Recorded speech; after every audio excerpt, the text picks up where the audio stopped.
Hi, everybody. The question of the day is, are we experiencing history repeating itself, or are we living through some kind of a weird time loop historical overlay? Very interesting question, and we're going to try to find the answers today. Let's get at it. Of course, we're talking about Meghan and Harry and some of the similarities that have been made about them to Wallace and Edward, the Duke and Duchess of Windsor. I have found out a lot of things. This is going to be pretty compelling. Let's just start with their names. Start at the beginning. We've got Meghan Markle, MM. And we have Wallace Simpson. Well, Wallace's maiden name was Warfield. So you got Meghan Markle, Wallace Warfield, WW. Their initials are mirror images of each other. That's kind of interesting. Let's get on to the women themselves. Both of them are American divorcees. Now, Wallace was married and divorced twice by the time she married Edward. Meghan, we know, has been divorced at least once from Trevor Eggleston. There is rumor, although I've not been able to verify it, and I don't think anybody else has, is that she had been married previous to that as well, which would make them both double divorcees. Either way, they're both divorced, they're both American. Both of them were very ambitious from a very early age. Wallace, although her family was a good family and relatives had a lot of money, their branch of the family really did not, and they had relied on the goodwill and money from a rich uncle for much of the time. And so Wallace had this driving ambition. She wanted to be top of the heap. She wanted to have money and security. She wanted to move in the right circles. And this was kind of her driving force from the beginning. Now we know that Meghan was very ambitious in a narcissistic kind of a way. She wants everything and she thinks she deserves it and believes she can get it, and she just goes forward no matter what the consequence. And this was the same with Wallace as well. The deeper she got in the relationship with Edward, and they could see the abdication looming, she was writing letters to her ex-husband. She was writing letters to Edward.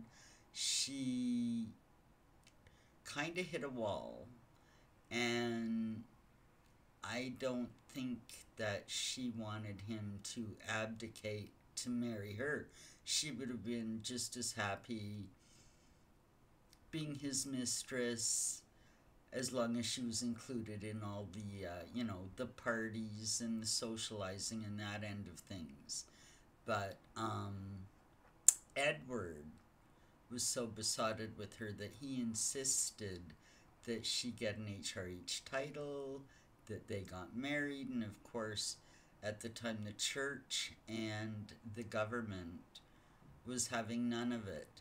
And there's other reasons as well that they moved to compel Edward to abdicate.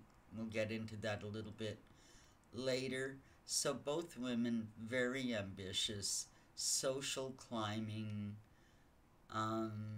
same kind of personality as far as that goes. Now, more similarities coming. Um, the car that Meghan was driven to her wedding at the Cathedral Inn was the same Rolls Royce that Wallis Simpson was given use of for the funeral of her husband, Edward. He was buried at Windsor.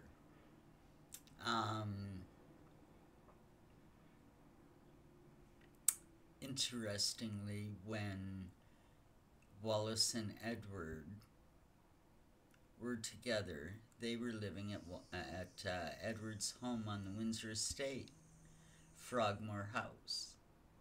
When Harry and Meghan got married, the Queen gifted them Frogmore Cottage. Another similarity between the two women is that they're both rumored to have a past. We've heard the stories, although unverified, as Meghan's early years spent as a yacht girl. Now, at the time, Wallis was rumored to have been, and it does appear in, I think, FBI or CIA files, that she had been trained in the sexual arts in Asia and was working as a high-priced sex worker over there for a couple of years. So they both have a past, both have the same kind of rumors, which is pretty interesting. Both of the women lured a prince away from his appointment, from his royal duty, and especially from their whole family. The introduction of these two women into these two princes' lives completely ruined the relationship in their families. As far as with Prince Edward and Wallis Simpson, I don't think that ever healed, because you see, when he abdicated, this thrust Queen Elizabeth's father, King George then, as he was known, Bertie, as he was known by the family, thrust him onto the throne almost overnight with no training at all, because of course he was the second son, and as we know in Harry's case and with Andrew as well, second sons don't get the attention, second sons don't get the training, second sons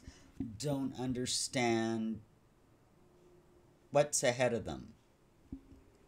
And and at the time, I think Queen Elizabeth was maybe 10 years old, and her life changed completely from that moment on. And I think because of the fact that King George, when he ascended to the throne, when his brother abdicated, he had no training. So I think they made sure that Elizabeth was trained up from a very early age and given a thorough education as far as all things monarchy go, constitutional tutoring from a college dean and this kind of thing. So she got the education her father never did, and a lot of people attribute this to her success as a monarch all this time. But now, getting back to Meghan and Wallis, they've completely manipulated their husbands. In a lot of things I've read and watched, Wallis was very degrading towards the Duke of Windsor. She treated him badly, would insult him, degrade him in private as well as, in front of people. She didn't care. And he, in some sort of fetish kind of a way, actually enjoyed it. He enjoyed being dominated. He was just besotted with her. I mean, beside himself, in love with her. Much more in love with her than she ever was with him, which is exactly the case with Meghan and Harry. And we've seen the way that Meghan treats Harry. She's always grabbing at him, pushing him out of the way. In her 40 by 40 video, had him juggling on the lawn, looking like a complete idiot. She degrades him.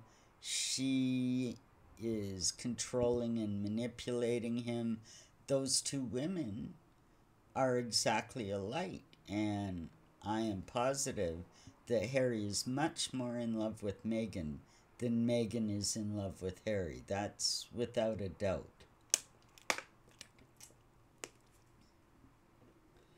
So, even more similarities, which are kind of interesting across the span of time. We've seen one or two, but we're going to look at a few pictures of Meghan and a few pictures of Wallace. Just look at that. Look at that. 90 years later, almost mirror images of each other. Very, very interesting stuff. You can't plan that. It's like they say, you can't write that stuff. It's very interesting the way it's all playing out. Images that are so eerily similar. But now let's get on to Harry and the Duke of Windsor and look at some similarities with them. At the time, before he ascended to the throne, the Duke of Windsor was, of course, known as the Prince of Wales, because he was the eldest son. Just like Charles is the Prince of Wales now, when he ascends to the throne, that'll pass on to William. He'll be the Prince of Wales, and then in time to George as well. And so as the Prince of Wales, he was very, very popular with the people. He had a social agenda. Even then, he was concerned about the state of the veterans when they came back from World War I. Very concerned about that. He was concerned about a lot of social and political issues at the time, which the government and some of the elitists didn't like, because they liked a king that they could sort of manipulate in a way that would kind of do as he's told and not shake things up a lot. And Edward was different. He had a social conscience. He voiced his opinions after he had visited troops in the First World War and was very concerned with what was happening to them. The quote in the newspaper was him saying, "Something must be done." And that was like a complete affront to the government at the time from the Prince of Wales. So he was not that popular among the legislators and the church, because he also had less of a British/European frame of mind. He identified with America. He liked to wear American cut suits. He liked to listen to jazz. He enjoyed being around celebrities of the day, actors, singers, writers, um, and of course the socialites, this kind of thing. He was a little bit starstruck in that way. Now we look at Harry. He grew up very privileged, second son, so he doesn't have the training or the wherewithal. But he has the same level of popularity at the time. Before he got involved with Meghan, he was after his mother, if not the, I mean, of course, the Queen, but he was right up there, one of the most popular royals in the bunch. He, despite his antics and his sort of horsing around and that kind of thing, he was well liked by the public. And the minute Meghan came along, at first people accepted her, and it wasn't until they saw the way that she acted and the changes in Harry that the public turned against her. Now, some interesting things. Wallace and Edward were Nazi sympathizers, and this is well documented during the Second World War. He was trying to urge the government into a plan of appeasement, basically letting the Nazis have their way, letting Hitler have his way. In return, Hitler would promise to leave Britain alone, kind of a thing. And even Churchill at the time was not opposed to Edward's plan of appeasement, but most of the government was against that plan. So that was kind of another strike against him.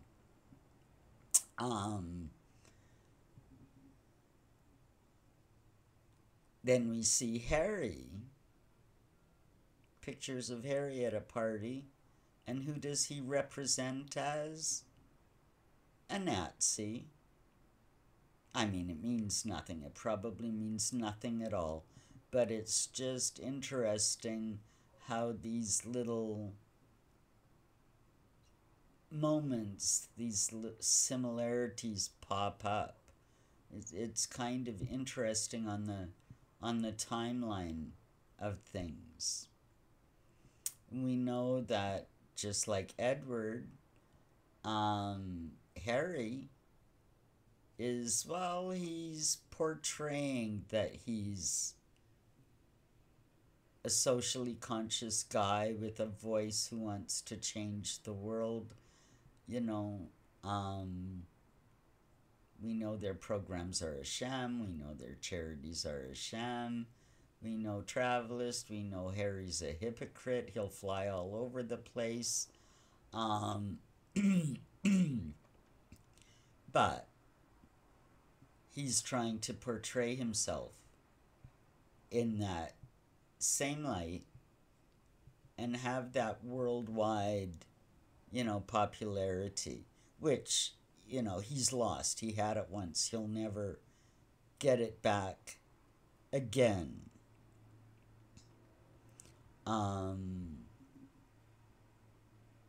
So there's a lot going on. The lives of these four people seem entwined over life, or time and space. The same kind of timelines, the same kind of scenarios, the same attitude. Photographs taken, 95 years apart, and they're almost like mirror images of each other. It's all very interesting. Is universe trying to tell us something? Is history repeating itself? Or are we living through some kind of time loop historical overplay of events from a very long time ago? I guess the way we'll find out is to keep following the story of Harry and Meghan and see what more similarities and overlays we see as this plays out. Hope you enjoyed it. Like and subscribe, and we'll see you in the next one.